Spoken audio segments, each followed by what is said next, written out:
সাইকোলজির দ্বারা আপনার পার্টনারকে কিভাবে অ্যাট্রাক্ট করবেন।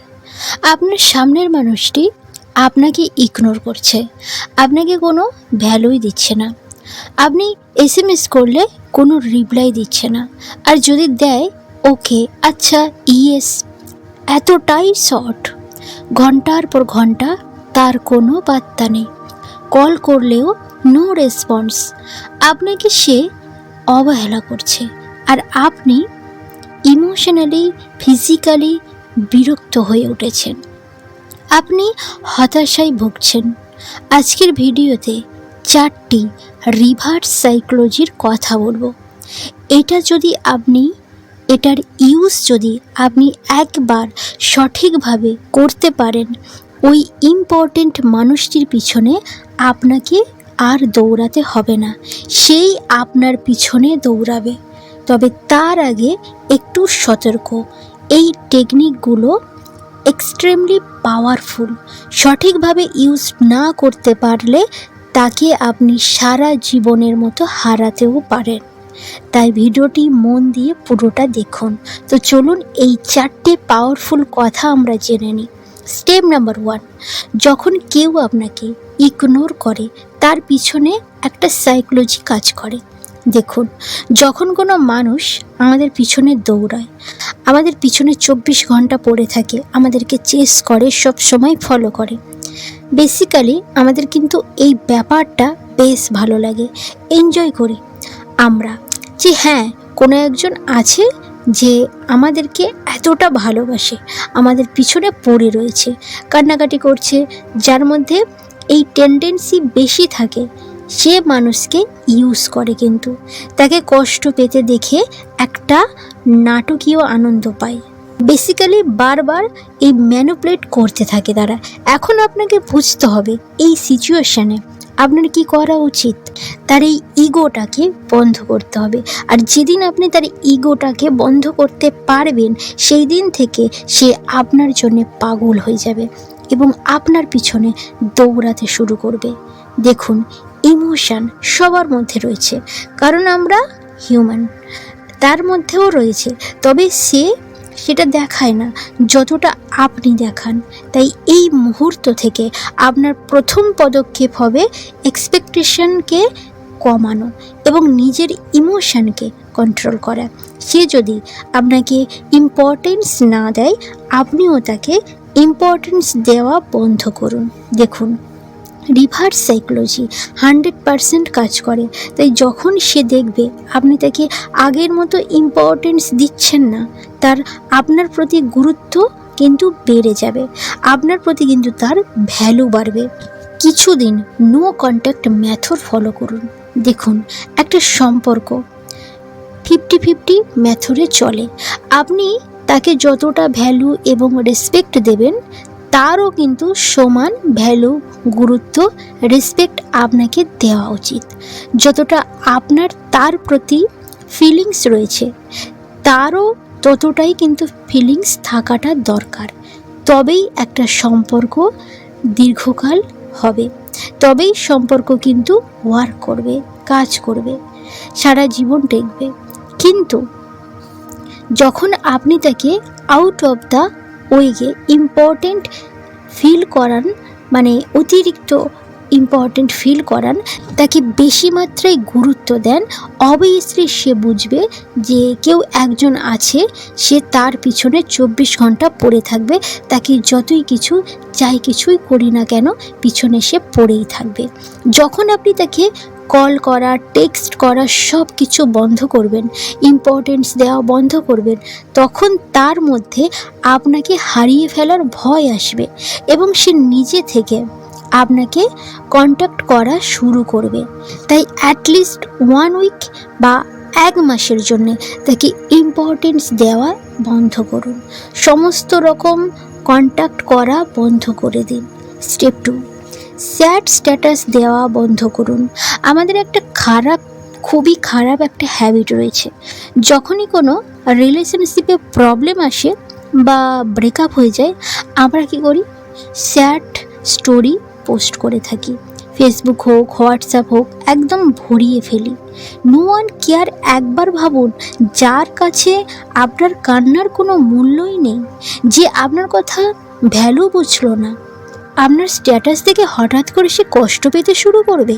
নেভার, কখনোই এটা হবে না। উল্টে কি হবে? উল্টে তার ইগোটা বেড়ে যাবে। সে এটা দেখে বুঝবে আপনি তার জন্যে কাঁদছেন। আপনার চোখে তার ভ্যালু দেখে তার ইগোটা আরও বাড়বে। তাই নো কন্ট্যাক্ট পিরিয়ডে থাকাকালীন আপনাকে নিজের উপর ফোকাস করতে হবে।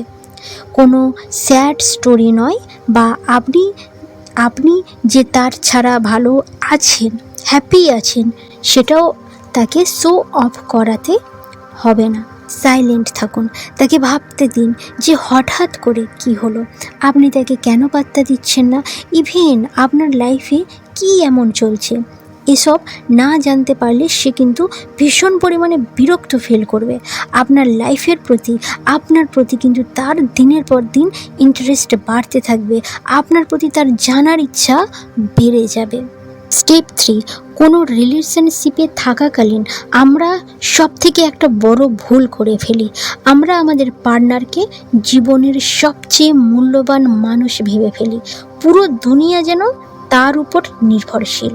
ফ্রেন্ডস, ফ্যামিলি, কলিগ, ভাই বোন, সবার থেকে সেই মানুষটাকে আমরা উপরে রাখি।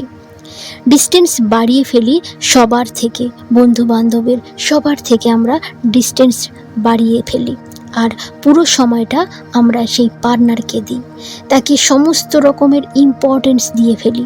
দেখুন, সে আপনার partner, obviously he or she is important, but আপনাকে বুঝতে হবে এটা একটা আপনার লাইফের পার্ট, আপনার হোল লাইফ নয়। ফ্যামিলি, ফ্রেন্ডস আপনার লাইফে সমস্ত পার্ট।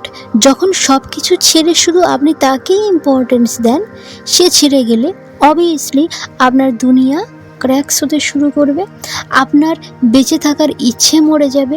তাই তাকে ইম্পর্টেন্স দিন, সাথে ফ্যামিলি, ফ্রেন্ডস, কলিগ, পরিবারকেও গুরুত্ব দিন।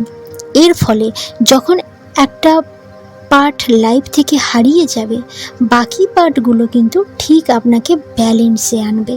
সে যদি চলে যায়, আপনার মা, বাবা, ভাই, বোন, বন্ধু সবাই আপনার জন্য রয়েছে।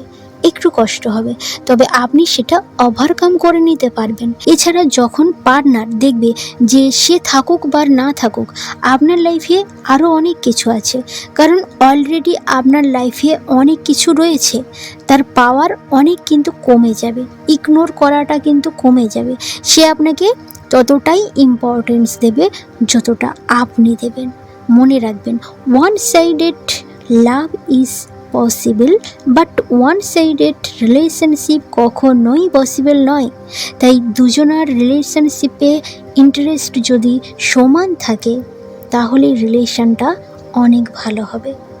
তাই দুজনার রিলেশনশিপে ইন্টারেস্ট সব সময় সমান থাকা উচিত।